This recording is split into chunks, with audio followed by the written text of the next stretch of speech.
સુરતના મેધરપુરા પોલીસ મથકમાં નોકર ચોરીના ગુનામાં 16 વર્ષ અને 3 મહિનાથી નાસ્તા ફરતા આરોપીને એલસીબી ઝોન 5ની ટીમે ઝડપી પાડ્યો હતો। સુરત પોલીસ કમિશનર અનુપસિંહ ગોહલત અને અધિક પોલીસ કમિશનર મહેન્દ્ર બગડિયા દ્વારા નાસ્તા ફરતા આરોપીને ઝડપી પાડવા આપેલી સૂચનાને લઈ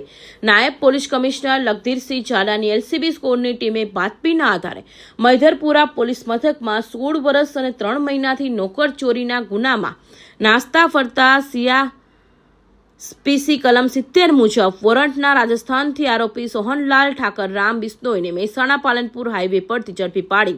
સુરત લાવી તેનો કબજો મેધરપુરા પોલીસને સોંપવાની તજવીજ હાથ ધરી હતી। તો આ સફળ કામગીરી એલસીબી ઝોન 5ના head constable Ranjitsinh, head constable Karansinh અને હેડ કોન્સ્ટેબલ મહાવીરસિંહ અને હેડ કોન્સ્ટેબલ વિજયસિંહ દ્વારા પાર પાડવામાં આવી હતી।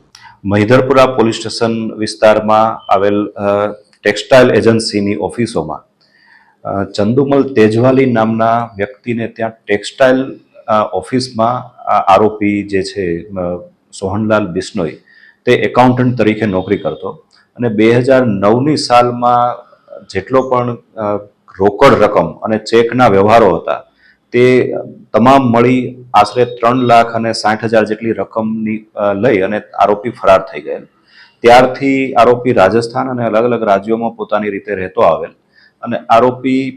પોતાની રીતે છુપાવી અને વેશ છુપાવી અલગ અલગ જગ્યાએ રહેલ, પરંતુ માનનીય નાયબ મુખ્યમંત્રી શ્રીની જે સૂચના છે કે ટેક્સટાઇલ ઉદ્યોગ સાથે સંકળાયેલ કોઈ પણ ફ્રોડ કરનાર અથવા તો એવી આરોપી વ્યક્તિ પોલીસ પકડથી દૂર ના થવી જોઈએ। જે અનુસંધાને સુરત શહેર police commissioner Shri Gehlot sir દ્વારા માર્ગદર્શન અને સૂચનાઓ આપવામાં આવેલ। ઝોન 5 એલસીબીની ટીમો પણ આ દિશામાં કાર્યરત રહેલ અને અલગ અલગ આ પ્રકારના જે પણ આરોપીઓ હોય કે જેણે કોઈ પણ પ્રકારની ચોરી અથવા ફ્રોડ કરેલું હોય તેને પકડવા માટે વિશેષ પ્રયત્નો અને વિશેષ કામગીરી ટેકનિકલ અને હ્યુમન ઇન્ટેલિજન્સના આધારે ચાલુ કરેલ, જેમાં આ આરોપી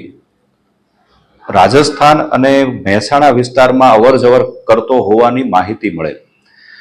ગઈકાલ રાત્રિના સમયે આરોપી મહેસાણા વિસ્તારમાં રાજસ્થાન ખાતેથી આવનાર હોવાની બાતમી મળતા ઝોન 5 એલસીબીની ટીમ અગાઉથી જ મહેસાણા ખાતે વોચમાં રહેલ અને ત્યાં જેવો આરોપી આવેલ તેની ધરપકડ કરી અને કાયદેસર કાર્યવાહી હાથ ધરવામાં આવેલ છે।